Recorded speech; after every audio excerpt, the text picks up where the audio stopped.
On a gagné le match, mais je suis vraiment, alors là, vraiment pas satisfait de notre performance parce que le match était un peu mort. C'était pas très intéressant, ok? On a vu de très belles actions de la part de Lionel Messi, de bonnes combinaisons avec Neymar, mais même là encore, c'était pas assez intense. En venant dans le club, Galtier nous avait promis de l'intensité pendant tout le match. C'était ce qu'il nous avait promis lors des premiers matchs, on se souvient encore. Et là, on ne voit toujours pas cela. Il y a plusieurs matchs qui se passent, match après match, il n'y a vraiment pas de l'intensité. Au contraire, les joueurs sont mous. Il faut que Lionel Messi fasse 2 ou 3 actions, fasse vraiment, crée de la différence pour que l'équipe gagne. Et ça, c'est vraiment saoulant, c'est sincèrement saoulant. Donc, on a énormément galéré, on n'était vraiment pas à l'abri jusqu'à ce qu'il marque le deuxième but pour nous mettre à l'écart. Donc, une fois de plus, très bonne performance de notre GOAT. Vraiment, il est de loin le meilleur joueur.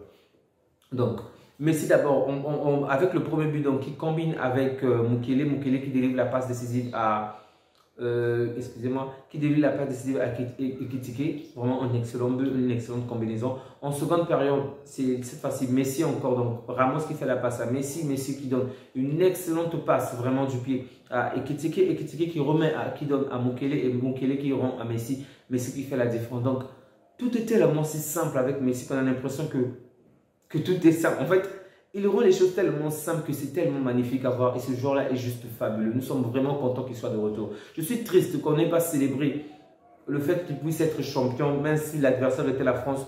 Je suis triste par rapport à cela et les supporters parisiens s'attendent, particulièrement les Français, ok, ils s'attendent énormément à ce qu'il puisse être là à célébrer avec à la fin du match ou chanter, danser. Il n'a pas le temps pour vous, vous ne l'accordez pas le respect qu'il attend. Vous ne l'avez tellement rabaissé autre alors qu'il avait des situations atténuantes. Donc, je ne comprends pas pourquoi ils s'étonnent encore par rapport à son comportement après le match. Ils doivent s'attendre à ce qu'il gagne, ok? Tout ce qu'il veut, c'est... Donc, lui, tout ce qu'il peut faire en tant que joueur, c'est gagner maintenant. Ce qui se passe après le match, ce n'est plus son problème. Plus que vous êtes d'une certaine manière à l'origine de cela. Ce que moi, je comprends très bien. Il a raison d'être frustré, ok? De toute sa carrière, il a toujours été célébré pour tout ce qu'il fait.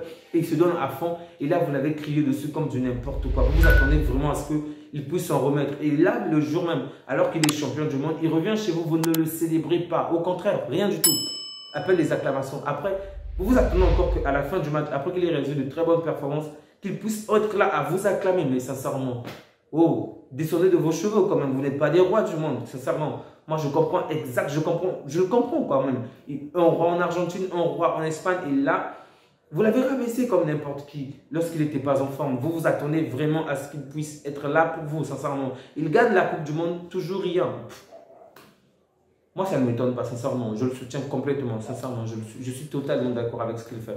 Et si jamais il retrouve confiance à ce public-là, il retrouve l'envie de célébrer, d'être avec ce public, alors là, je comprendrai aussi. Libre à lui, ce n'est pas la peine de forcer les choses. Okay? De la même manière que ces supporters-là ont facilement retourné leur veste, ben, ils peuvent faire autant lui aussi. C'est un être humain après tout. Pour vous dire que tout ce que vous dites concernant les gens, votre comportement vis-à-vis des personnes les affecte aussi parce qu'il n'y a pas que vous, ok? De la même manière que je pose des actions, de la même manière que donc, vous aussi vous pouvez être affecté. Donc, il faut prendre en compte les sentiments de l'autre dans tout ce que l'on fait. Ok. Revenons par rapport au match. Ok. Donc, une grande déception de ma part parce que c'est vrai qu'on a gagné, je suis satisfait du résultat, ok? Mais je suis déçu par rapport au match, à l'intensité du match. On a vu que on a quand même galéré, vraiment galéré pour faire la différence. Il a fallu que le deuxième but entre pour que l'on se sente un tout petit peu à l'abri. Et ça, c'est vraiment dommage parce qu'on jouait contre le dernier du championnat. Ok, il y a des joueurs absents, on va dire Kimpembe n'est pas là, Verratti n'est pas là,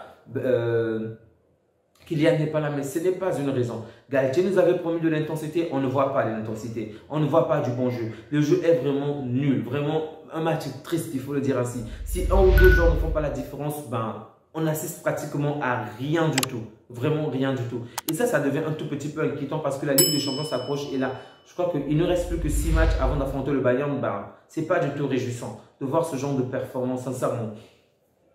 Donc, qu'est-ce que je peux retenir déjà?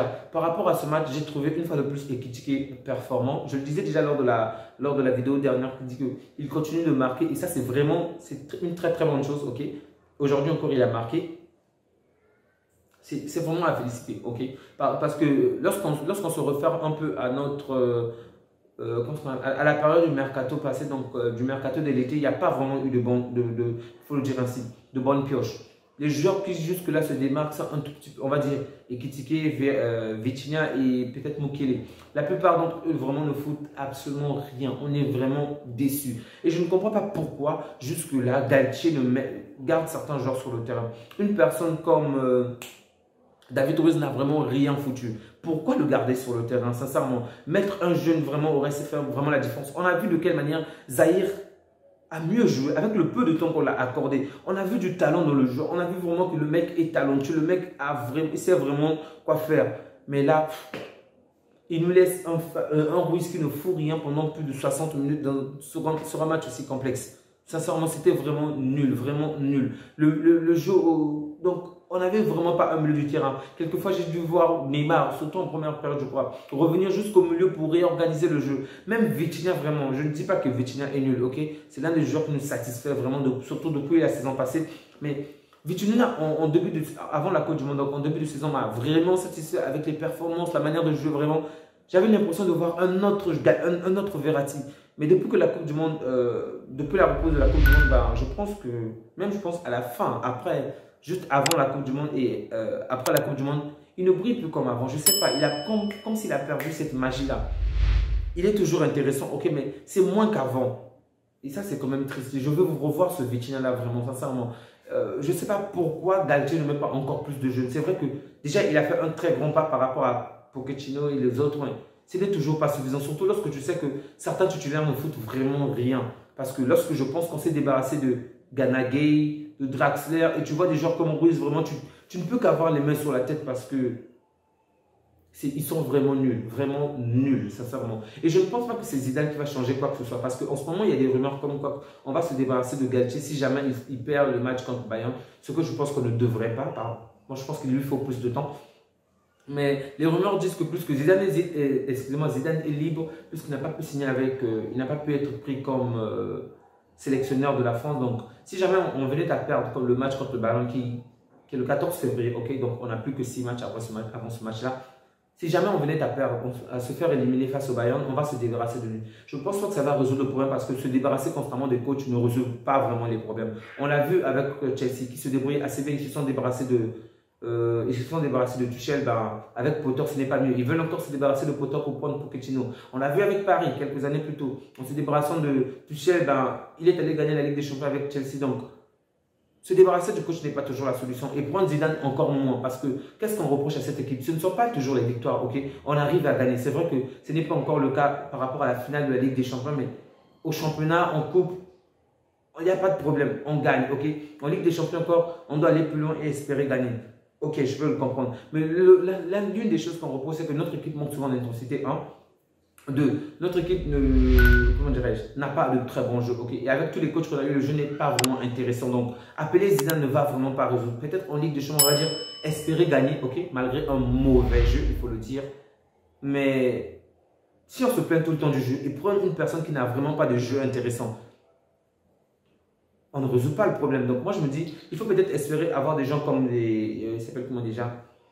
Le Pep Guardiola. Je suis énormément fan de Pep, comme vous le savez. Aujourd'hui, déjà, son équipe s'est fait éliminer, mais on pourra en parler plus tard. Donc, il faut peut-être prendre des gens comme des Pep Guardiola, ok? Et non Zidane. Zidane est un bon coach, je le reconnais, un très grand coach, ok? Mais s'il faut résoudre le problème lié au jeu, afin que nous puissions avoir un jeu vraiment admiratif, un jeu vraiment époustouflant, je ne pense pas que Zidane puisse être la solution. Espérer gagner la Ligue des Champions avec lui, ok, peut-être bien, mais bon. Pour gagner la Ligue des Champions, il lui a fallu vraiment des joueurs impressionnants. Donc, le Paris Saint-Germain va encore se remettre au marché avec cette intensité-là, compte tenu de ce que Campos dit, je ne sais pas. En tout cas, ce sont des choses à voir. On dit qu'on ne veut pas acheter des joueurs par rapport à cette période mercato, mais ça serait vraiment une bêtise parce qu'on n'a pas vraiment une équipe pour espérer gagner cette Ligue des Champions. Je crois faire un moment que nous allons la gagner, mais on n'a pas l'équipe qu'il faut. Okay? Donc, si jamais on parvient à la gagner, donc je me dis que ce sera forcément les individualités liées à Neymar, Messi et Mbappé. Mais sinon, collectivement, je ne suis pas du tout certain. Vraiment là, pas du tout. Donc, pour faire le résumé, on a gagné le match 2-0 et Lens de son côté a fait un match nul 2-2. Okay, donc, contre Strasbourg, c'est vraiment intéressant. J'espérais voir Strasbourg gagner pour que ça puisse nous donner un peu plus de points, mais bon, ils ont fait le match qu'il fallait, ils ont dominé, je crois, jusqu'à 2-1 et Lens est revenu au score jusqu'à la fin. Donc, il y a 6 points d'écart en ce moment entre le Paris Saint-Germain et Lens en deuxième place. En troisième place, Marseille et je crois qu'en 4e place, ça va être Monaco. En 5e place, Rennes, d'accord? Donc, pour l'instant, on se débrouille assez bien. On sait très bien que le problème n'est pas le championnat parce que on va faire ce qu'on va l'emporter. La coupe, encore, bon, on va normalement l'emporter dans les CNTP, on l'emportera aussi. Le vrai problème, c'est par rapport à la Ligue des Champions. J'espère juste qu'on va revenir beaucoup plus compétitif et que nos joueurs ne seront pas blessés pour pouvoir renverser ce Bayern. Donc, je suis encore sur ma fin, sincèrement. Messi m'a vraiment ébloui, vraiment. Je suis content de le voir jouer ainsi, mais je suis vraiment sur ma fin par rapport à la qualité de jeu, par rapport à l'intensité de jeu, parce que le match est quand même ennuyeux. Il y a vraiment des moments où on s'ennuie vraiment. D'accord, donc je vais m'arrêter là. Déjà, je tenais à vous dire merci à vous qui prenez le temps pour liker, à vous abonner et à regarder cette vidéo. Ça me fait énormément plaisir. Petit à petit, on fait plus de vues. Petit à petit, notre chaîne progresse et ça ne peut que me réjouir vraiment. Soyez bénis, que Dieu vous bénisse énormément pour ce que vous faites. Donc, c'est ensemble qu'on progresse. N'oubliez surtout pas de liker, de vous abonner et de partager. Ça fait toujours plaisir. Prenez bien soin de vous ainsi que des vôtres. Au revoir.